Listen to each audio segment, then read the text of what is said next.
Welcome to the Growth Enablement Madness podcast, and I'm Jim Ward, your host, CEO of BrainCell, the Growth Enablement Company. I'm absolutely mad about helping businesses grow and scale.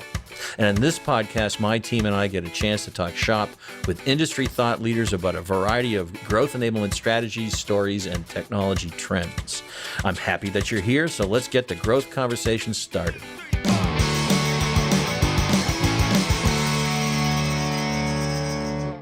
Welcome, folks. This is Jim Ward, and this is the Growth Enablement Madness podcast. We have a terrific guest today. I know I always say that, but this really is a terrific guest. They're all terrific, right? Anyways, right, Sarah, aren't they? Always terrific. But this is a subject that I got to tell you, I'm really passionate about. And I've been reading, of course, I read quite a bit, and this is something we're actually doing and instituting within our company. And this is something our guest is going to be actually working with us on. He's going to introduce himself shortly, but as we sort of create some anticipation as to who it is, this discussion is going to be around OKRs and what they are and how they can help your company meet your growth and sales efficiencies. But to my soul, after reading Measure What Matters, Radical Focus, I am so into this that I think where we're going with OKRs is going to help us get to the next level of our company growth. So I want to share this information with all of you, our listeners, because I think you'll find a great deal of information that you'll get from it that you might want to take on this journey, perhaps with us at some point, because we're hoping to use this also in our software implementations. As they say, without further ado, Alex Bartholomaus. And the company name is? People Stretch Solutions. There you go. Alex, tell us a little bit about yourself. Yeah, no, well, appreciate it. It's great to be here. CEO, our firm's based in the Washington, D.C. area. Among the things that we do, OKR strategy, goal setting, really passionate about leadership development, employee engagement, and sales effectiveness as well. And we've been at it now right about to hit our 15th anniversary. Wow. So we work with, different industries, helping them. And the biggest part of our business is OKRs. And we've been doing that specifically now almost 9 years. We're about to hit an epic milestone of 100 implementations. And we're excited about what we've been able to see working with leaders at different levels with organizations from as large as SAP, Colgate-Palmolive, down to startups, nonprofits. Any organization can use OKRs, and we're going to go into the reasons why it is such a dynamic and flexible framework for goal setting. Thanks, Alex. And our podcasts have often centered around technology that helps companies grow and scale, or talking to authors and their ideas about growth and scale. This is something you can use with or without technology, but we'll talk about the technologies that do support it. And we're not selling anything, by the way. We're just trying to teach you how to grow your company, and hopefully you'll get some really great ideas today. But before we start, I love to start with an icebreaker question. And Alex, my question to you is, if you could have one superpower, invisible man, read people's minds, any superpower that you can think of, what would it be? I'd want to be able to fly as fast as Superman because I love to travel. And man, would that make traveling a whole lot easier? a good one. That's a good one, I guess, but you're going to have to go through rain, snow. Why not just transport there? Why not take the transporter? That's all right. Never mind. It was your decision. I can't get So my father's a traveler, mom was a traveler, brother's a traveler. And from a superpower perspective, I suppose, I think Nightcrawler can kind of jump from one place to another. But, part of the beauty is the journey. So I'm willing to take I'm willing to take the bad weather for the view and the speed. And the bullets, because you're going to get shot, right? There's no doubt Maybe. about that, but you're not going to be hurt. By the way, before we start with some of the questions, I made mention of a couple of books. I'll give John Doerr a shout out here. Great book. And then this is one that you, Alex, suggested, I believe, Christina Watke. I think, Yeah. hopefully I say that name correctly, Radical Focus. Yes. So I've taken your suggestion. Everybody here is reading them. Oh, look at see, everybody. That's true. I do not tell a lie. So all right, so we've gotten to this point. You're doing People Stretch. Tell me a little bit about how you got here. What's your background? You've been doing this for 15 years. What were you doing before People Stretch? Yeah, great. Thank you for asking. So once upon a time, I went to undergrad for business. And so I had grown up in a family business. My dad was a wine importer. And so when I graduated, I had a choice of either taking a job back then with AOL, or going to work for my old man. And my dad was at a point where the business needed help. It was cheap labor. So I was happy I joined the family business, and we ended up making a great team, and we ended up building that business from $1 million to 37 million. Wow. Before we finally exited in 2009. And as a wine importer, you have to really build a lot of different competencies. So on one hand, we were really good at logistics, but we were also really good at sales, marketing, data analytics. In the United States, if you import wine, you have to sell through wholesalers, and managing channel sales isn't easy.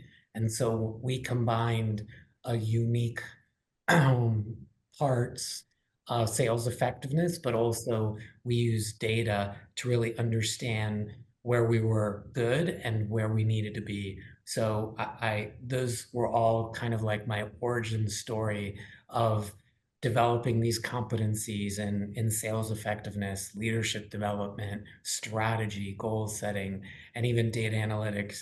All those things were big reasons why we were able to build Billington before we sold it.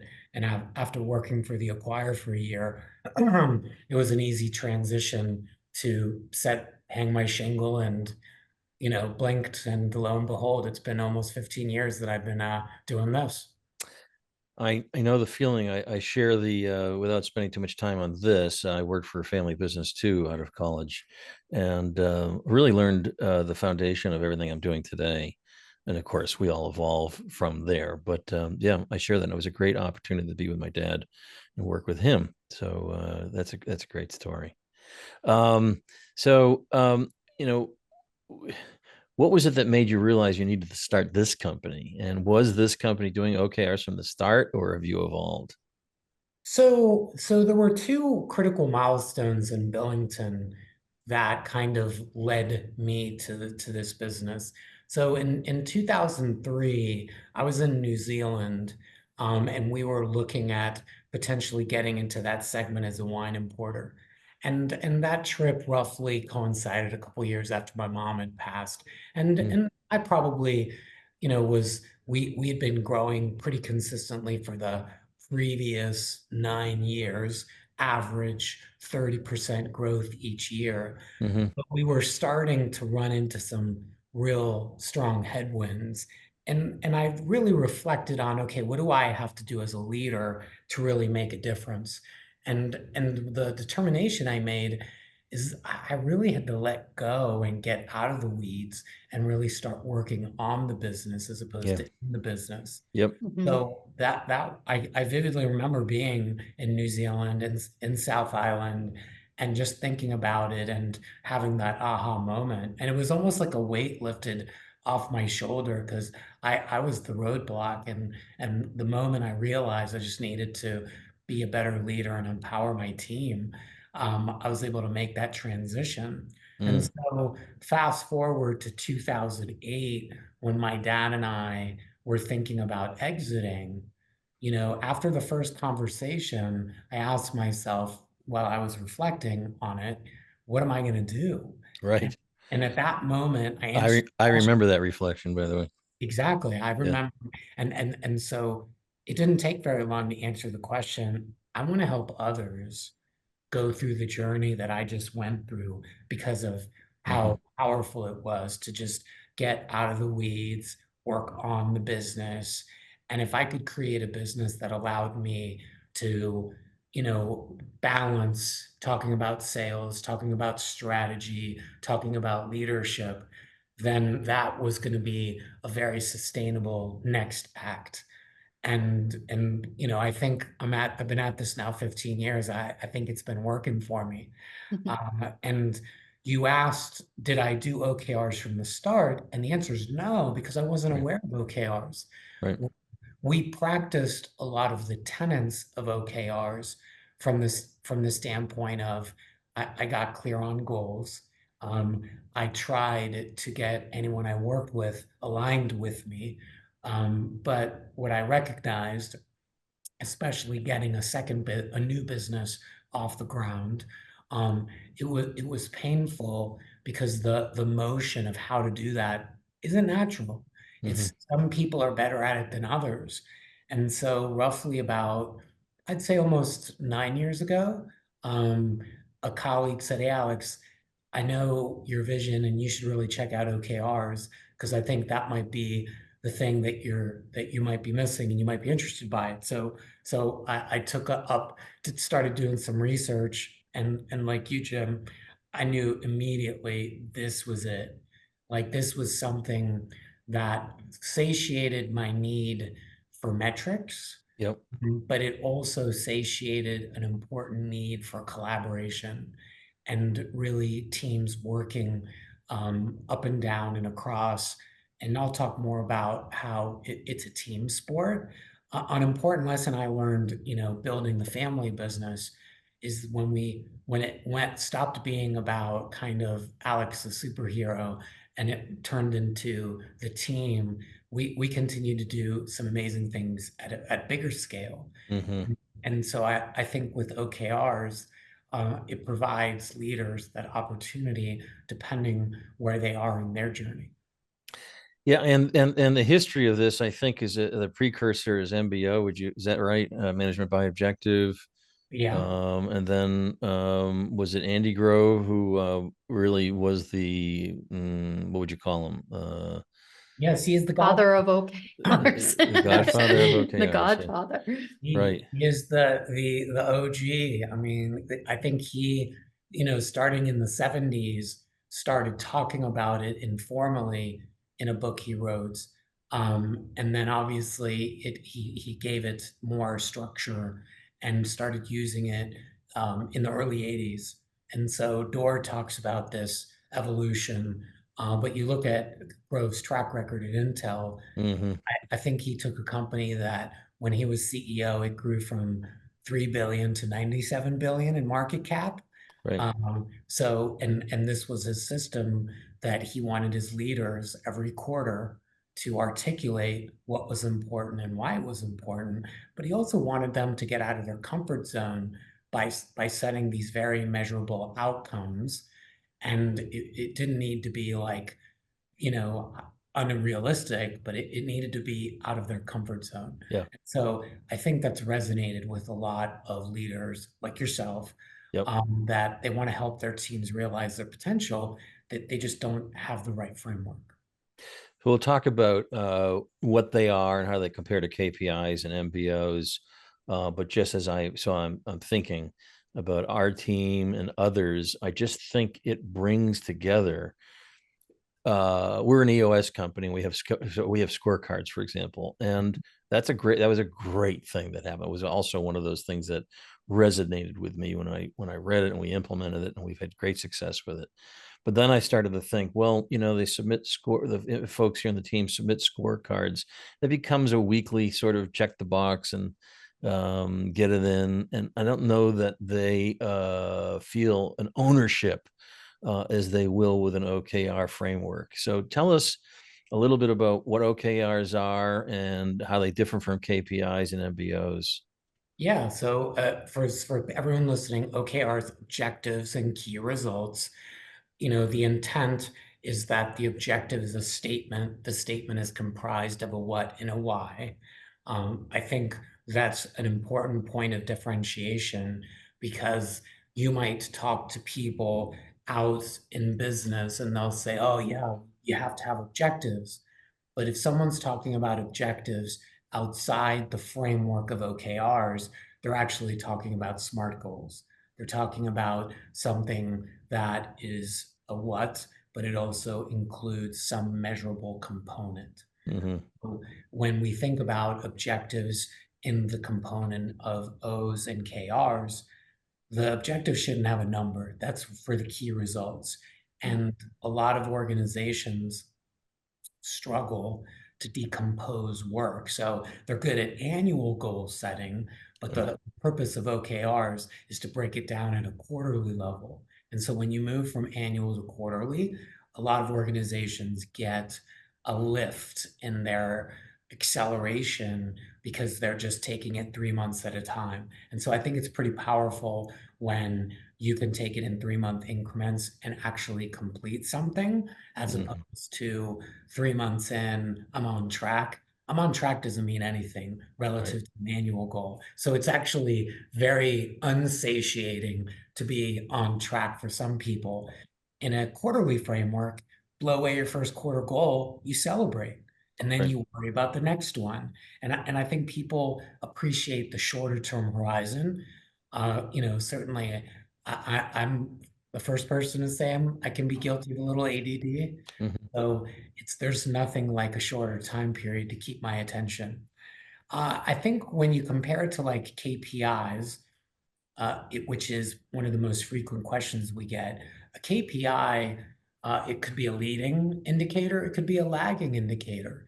And I think there's a time and a place for a leading indicator and a lagging indicator. In the case of OKRs, a good key result tends to be a lagging indicator, and it's a lagging indicator that you accomplish the objective.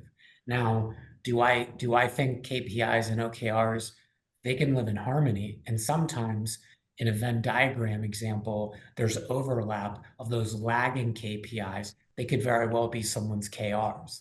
But I think leading indicators, I think, are necessary, especially for organizations and environments that are trying to drive efficiency. So I think paying attention to leading indicators, that's an important component for growth in areas where operational efficiency really matters.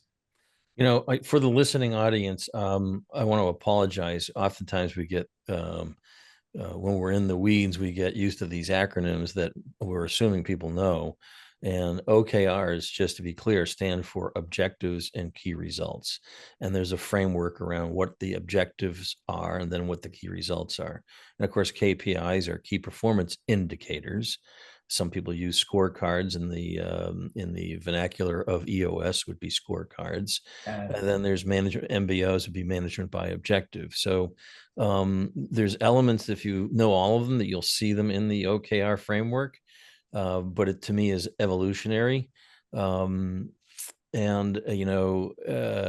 you read these books or you listen to this podcast, hopefully it'll start to become clear how it can affect the business in a very positive way. But that's not to say it doesn't come without challenges, which we'll talk about that later. So yeah, tell me about how do OKRs, objective key results, help organizations grow from the bottom up and top down, because it's both. It is, it very much is. So in the beginning, it starts at the top. That's unavoidable. I actually think, and I know that sometimes some organizations try to do a shotgun start where everyone begins. And I think that's where it's really tricky to be successful. I was talking to a company this morning, and they've got 80 people, and they're trying to have all 80 people write OKRs at once. And I give them credit, they hadn't engaged with an OKR expert yet. And they realized that when the 12-person leadership team got together, that, okay, they got clear and now they're aligning it downward, but they're already experiencing some pain in how they're aligning downward because of how they wrote their OKRs at the top. So an important dynamic is that this forces leadership teams to communicate better.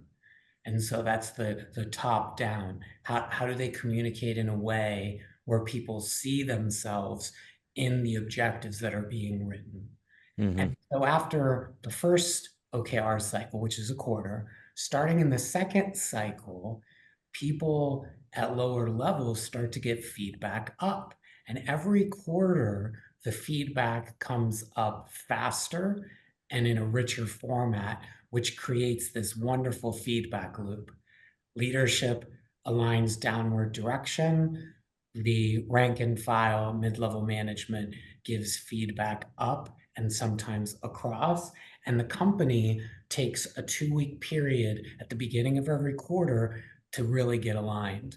And I think the motion of alignment, which is explicit in OKRs, is one of the biggest differentiators between OKRs and other frameworks. Like in other frameworks, what leadership teams have to do in most frameworks is similar. Where OKR differs is what it demands of leadership with everybody else in a very explicit fashion. So I think that's an important component if you want to get bottom-up OKR impact. Yeah, that's great. Thank you.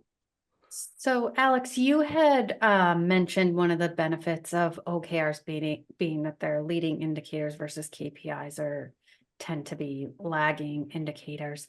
What are some other key benefits of OKRs compared to other goal setting frameworks, would you say? Yeah, so Sarah, just so we're clear, it was actually we flip-flop that. So OKRs are lagging, KPIs are leading. And just that's important because my colleagues will light me up if I don't get that one right, because we always tell our clients that we want to write objectives that focus on did we complete the objective. So I think that's important. One of the things that's critical is flexibility. So a key to getting a lot out of a goal setting framework is making it work for you and not you working for the framework. There's a lot of frameworks that are very heavy. And so, for example, in OKRs, if you read Measure What Matters, John Doerr says everyone should have 3 to 5 OKRs. What we try to teach is that you know your business, and you should align the right number of OKRs down to your team. In some quarters, that might be 1. In some quarters, that could be 0. And so what's implicit in OKRs is that OKRs assumes leaders know best, and that you have to interpret your organizational landscape to align downward the right things. And so that obviously is reliant on a leadership team that understands those things. But I think that flexibility, to me, I think it's a big differentiator. Another key differentiator is this notion of collaboration. A lot of frameworks don't talk about how to collaborate. And I think it's really powerful in OKRs where it talks about specifically the meetings that I have to have, the cascading meetings in the beginning, and then meetings can be asynchronous. And so that collaboration that's a byproduct of the 2-week OKR planning phase, really powerful. And then the last thing, I kind of alluded to this with Jim, is this notion of the front line seeing themselves, seeing the connection to the goals or the O's and the KRs above. And in a lot of frameworks, there's not an explicit, you must align this downward. In OKRs, it's important that you align downward eventually, so not all at once, but certainly by the second quarter, you've aligned it downward to your frontline management. And the act of aligning really drives much greater alignment. And so that making that explicit, I think, makes a huge difference, where some goal setting frameworks are implicit. And when leaders get busy, this is where frameworks break down, that they don't align it well effectively. Great. Before we jump into what to avoid, I went through the exercise after reading Measure What Matters. I kind of jumped the gun and tried initiating or implementing OKRs at a departmental level, so within our marketing team. And what was interesting is I created the OKRs at the top level for the marketing based on what I know for the goals for the company, and then each of the individuals created their OKRs.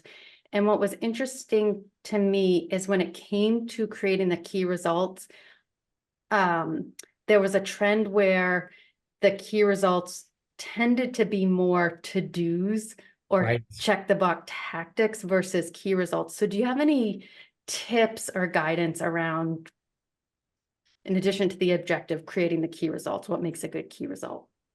So, I think, and this might fall under the things to avoid when setting up OKRs. Mm-hmm. I think naturally lower level employees might not be able to measure what they're being asked to do. And so I think there is a journey, and I kind of talked about my journey of data analytics. I love to measure things. And so I think as a leader, you have to make space and time. It might take you a couple of quarters to figure out what some of your frontline members of the team could measure to really validate. So it's actually not surprising of what you shared, because that's where everybody starts. Yep. And there's actually a scientific reason for that, because as human beings, the moment we think about what, we immediately go to how. And the hack that I think is really important for leaders is you have to tell them ahead of time, we're going to talk about what, but we have to resist the urge to move to how. And we have to think about at the end of the quarter, how will we define success?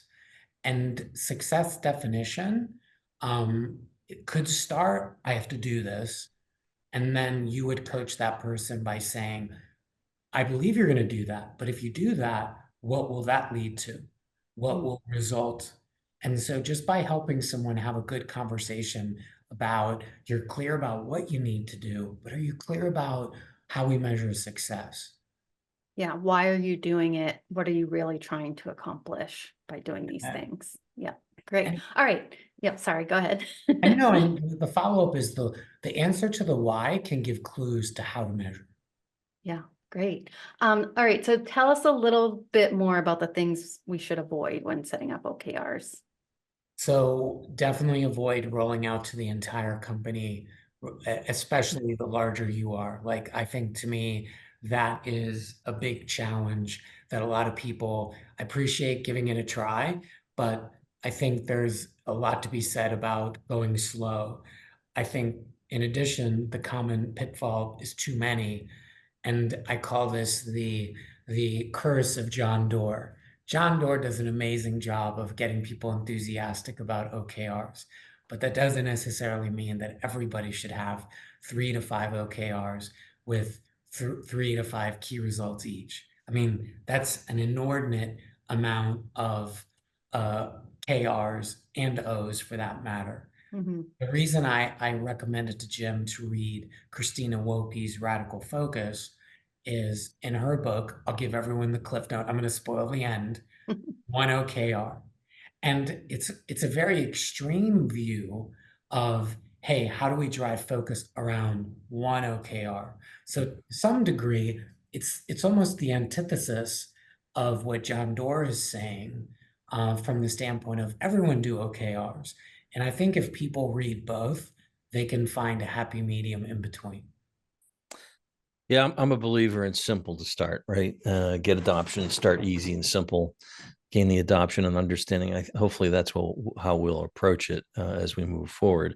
And Jim, last item, I just want to jump in really quick. That happens way too much, and I'm gonna try not to stand on a soapbox because it's crazy to me that this happens. But people try to write OKRs in isolation.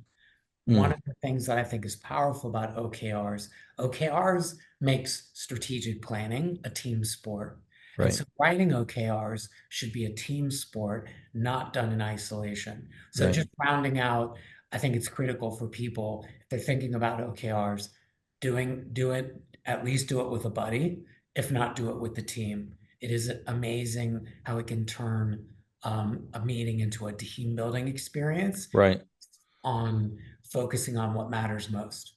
Well, it's funny you should mention that because at first I think our leadership team was looking to me by myself to create the objectives and key results. And I said, no, I think it's us together creating this, and then creating the simplicity that flows both up and down, so we can manage it first quarter and have a feel good potentially by it, but with some stretch goals or stretch Yeah. objectives. Does that make sense? Absolutely. And I think that's probably something that we encourage people to work up to ambitious, key results. I think, exploring what is stretch, what does that mean, getting people aligned. I think practicing that a couple quarters gets Yeah, people warmed up to do some exciting things. I agree. It would be like, to me, it's like going to the gym and deciding going all in on your first day, full body workout, four sets, 20 reps every, boy, you'd quit before the end of the week. Yes. So you need to start to slowly bring in the exercise. It's the team sport, getting them ramped. But I also can imagine, and this is a question, but it's also a statement, and what I feel, I'm hoping for a really positive cultural impact.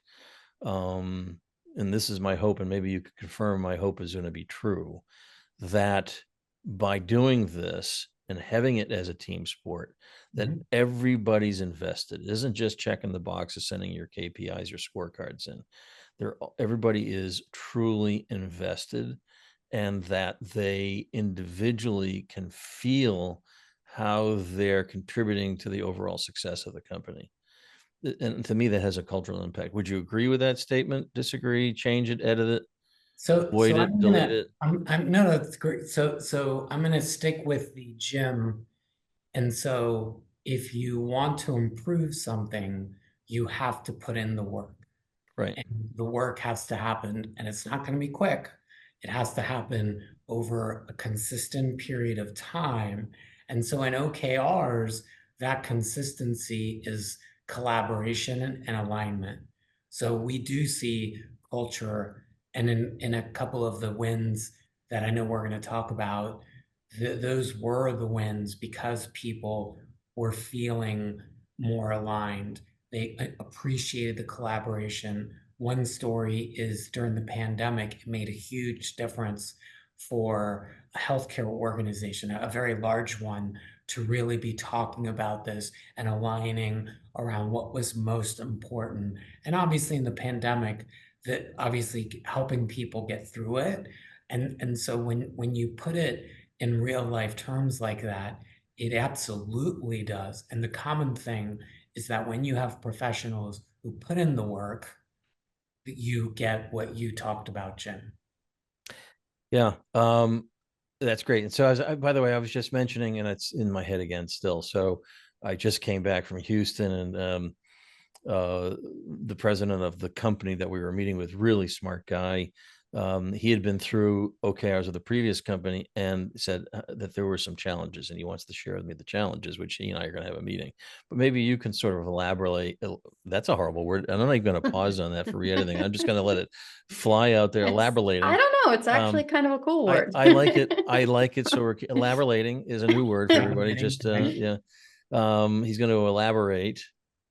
I'm pausing there just to make sure I got it right. Elaborating. I don't know why. That's such a lovely word. Elaborate on what the challenges were for him in his previous roles. But can maybe you elaborate as well? I'm using it naturally. Yeah, I mean, I think one of the things that a lot of leaders at the not the CEO level, but the next two levels down, the writing of OKRs and aligning downward is hard. It Mm, takes practice. And if an organization doesn't invest in the team to get them the proper training, they're always going to struggle at that. So that's the first challenge. The second challenge that a lot of companies commonly run into is they don't make it clear the relationship between OKRs and performance management. So if there's any ambiguity about how my OKRs impact salary bonus, if people feel like they're tied, or maybe even in the case that they're not tied, if you don't speak to it, the ambiguity can cause OKRs to not be successful. So I think oftentimes starting too fast is an issue.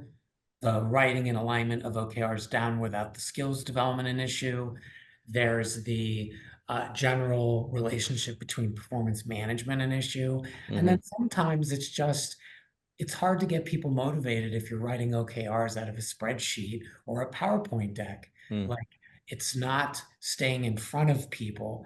If you use a platform where people need to be in it every day for 5 or 10 minutes, it starts to kind of reinforce, like, hey, I need to have what's most important to me in front of me every day. And I'm not sure if people have that front and center, because goal setting for a lot of people only happens once a year.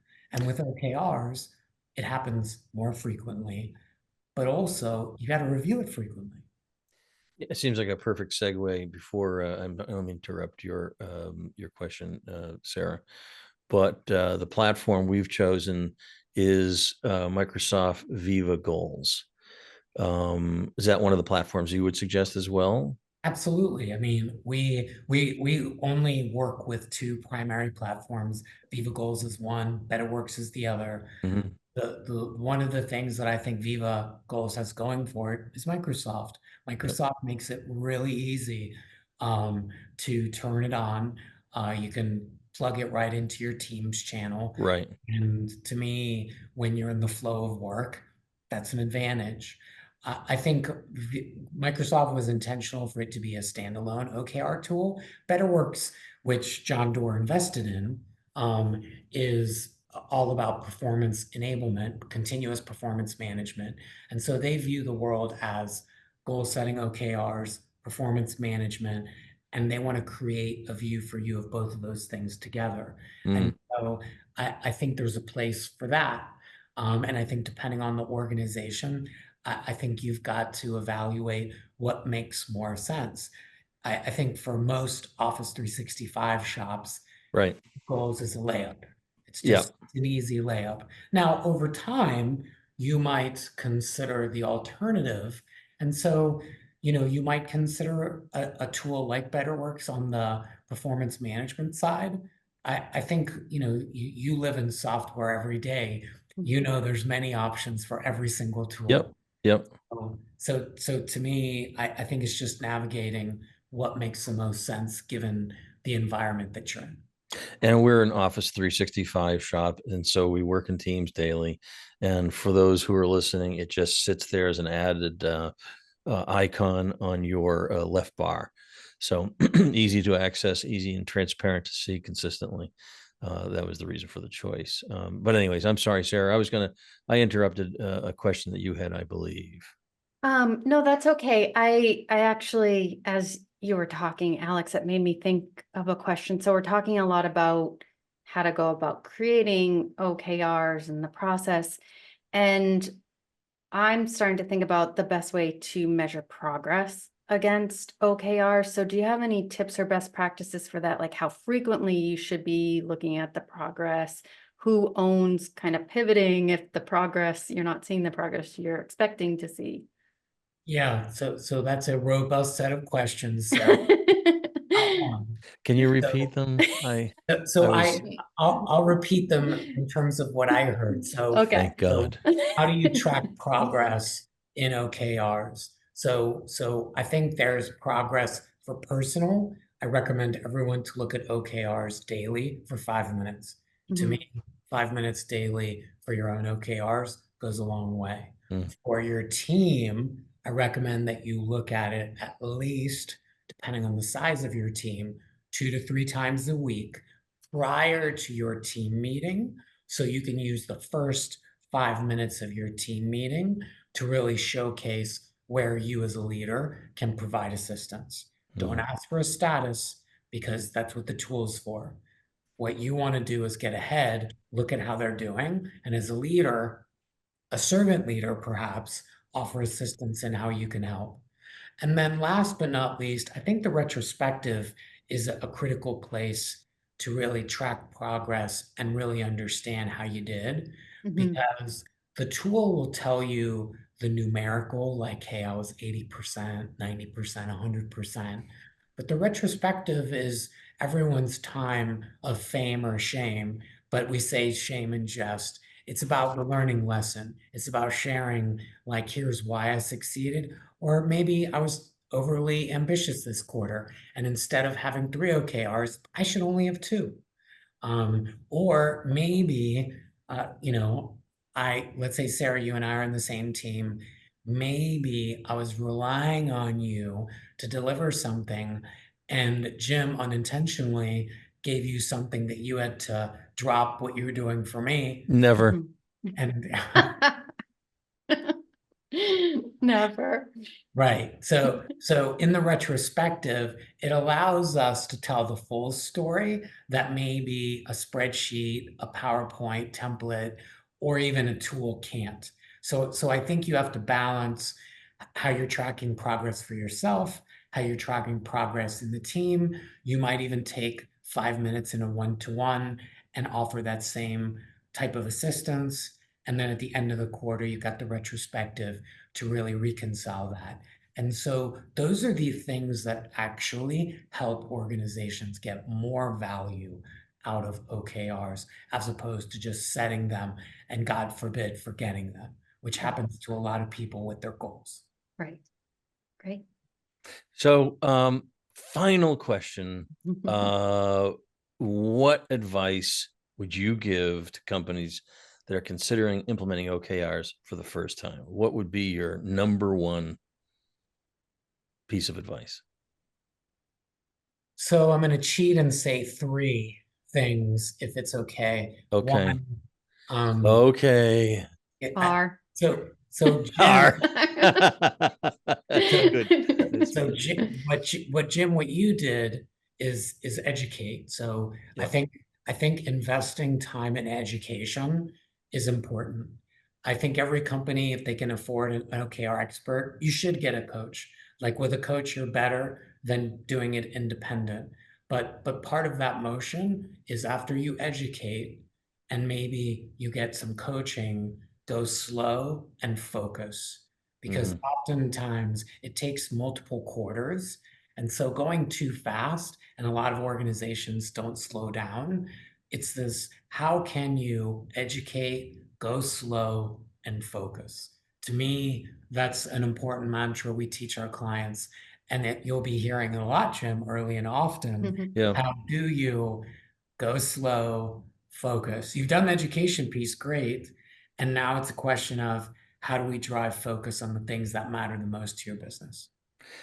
So, as we round this out, I oftentimes, you see me in the picture with my arms up. It's Growth Enablement Madness. So I feel as though I should start doing that at the end. What I want to tell the listening audience is, it's not always about things we provide. It's things that, in my situation here, I believe in. And I truly want you all to learn about OKRs, to consider it, because in my soul, if we can do this and pull this off correctly, I see us into the next evolution of our company. I will tell you that, to Alex's point, it's like going to the gym on your own. We're using the gym analogy again, not JIM, but the JGYM. And, you can decide to use a personal trainer, or you can try to go on your own, and you will make far better gains with hiring a personal trainer. You're accountable. You have a program you're following. It's being documented. So that's why we've hired Alex. So because of this belief I've had in the conversations we had, I thought we've got to hire our personal trainer. So that's Alex Bartholomaus. I said it correctly, Bartholomaus. Did I? Okay, good. Alex, tell the folks where they can find you, and how they get a hold of you, should they want to have a personal trainer, so to speak. Yeah, that's great. You can find us at www.peoplestretch.com. and you go to my page and you can actually get my number, get my email. You can email me at alex@peoplestretch.com. And so email is alex@peoplestretch.com, or the website is peoplestretch.com. And we've got a bunch of ways for you to reach out to us to set up some time to talk about OKRs. That's awesome. Thank you, Alex, for joining us today. As always, I want to give some credits out there. We want to thank Connor O'Keefe as our producer. I want to thank Sarah as my co-host. She brought some of the laughs today. She can do better. I know she'll work on the laughing later for our next episode. I neglect to do this, but I want to thank my son, James S. Ward IV, known as Sam Ward, who's a professional musician, drummer, and out in Las Vegas performing, but he does the intro music for us. So thank you, and giving him credit for that. Great show. I really appreciate you taking your time. And folks out there in the listening land, you can find this podcast and wherever podcasts are found. Apple, Google, Spotify, all that stuff. But please listen to it. I don't know. I'm talking to nobody right now. I'm saying, please listen to it.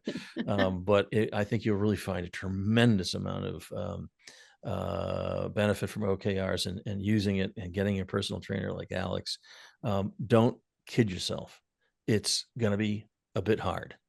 And be prepared to put the work in. If you're not prepared to put the work in, then you're not going to get the results. And that's the way it goes with gym work. It goes with dieting. It goes with all of that stuff in life. So with that, I say goodbye for now. We'll see you at the next episode. Thank you, Alex.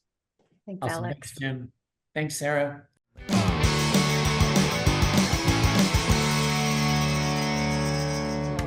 Thank you for listening to this episode of Growth Enablement Madness podcast. I also want to thank Divinio Podcast for this episode's production and distribution. Finally, thank you to Sam Ward for our musical introduction and outro. Be sure to check out all of our episodes wherever you listen to your podcasts, including Spotify, Apple Podcasts, Google Podcasts, and more. New episodes are available monthly and cover all important topics for growing and scaling your business. Until next time, this is Jim Ward signing off. Let's grow.